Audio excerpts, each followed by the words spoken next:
ইয়া রাস্তায় পাথরকে ফেললো বে, হ্যাঁ সরকারের রাস্তা বলে যা ইচ্ছা তাই নাকি?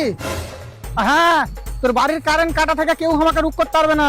কত বড় প্রধানমন্ত্রী আছে ডাকালি আসিস কেন কাটবি? কারণ তুই আমার কারেন্ট চুরি করে ইউজ করিস। তোর রে কারেন্ট তুই এমন ভাবে বুঝছিস তো তুই বাড়ি থেকে কারেন্ট মানে নিয়ে আসিস। তো তুমি হুক লাগিয়ে কারেন্ট ব্যবহার করছো কেন? মিটার লাগিয়ে ব্যবহার করো। মিটারে ভালো করে কারেন্ট আসে না। তো হুক লাগিয়ে কারেন্ট ভালোভাবে আসছে তুমি কি করে বুঝতে পারলে? আমার প্রত্যেকদিন কথা হয় কারেন্টের সাথে, আর কিছু সবাই চালাইছে তখন কোনো সমস্যা হয় না, আমি একটু চালানো তাতে সমস্যা। সবাই যদি কুয়ার ভিতরে লাফায় তুইও লাফাবি নাকি? লে খেপা চোদা, আমার এই গ্রামে তো কোনো কুয়াই নাই।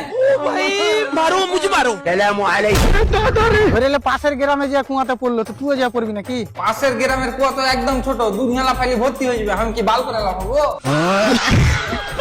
আবে খাপা চোদা, এটা একটা কথার কথা। আর চারজন যদি খারাপ কাজ করে তো তুইও করবি নাকি? কি করে বলবো মারা, ওই চারজনের সাথে আমার কথা হয়নি। আবে তোর মাথা মাথা খারাপ হয়ে গেছে নাকি? এতে মাথা খারাপের কি আছে? ওই চারজনে কিছু বলবে তাহলে তো লাফাবো আমি, না ওই চারজনের উপর লাফিয়ে যাবো? শালা গরমে এমনি পিছনে চামড়া উঠে লিখিয়ে এসে মারা।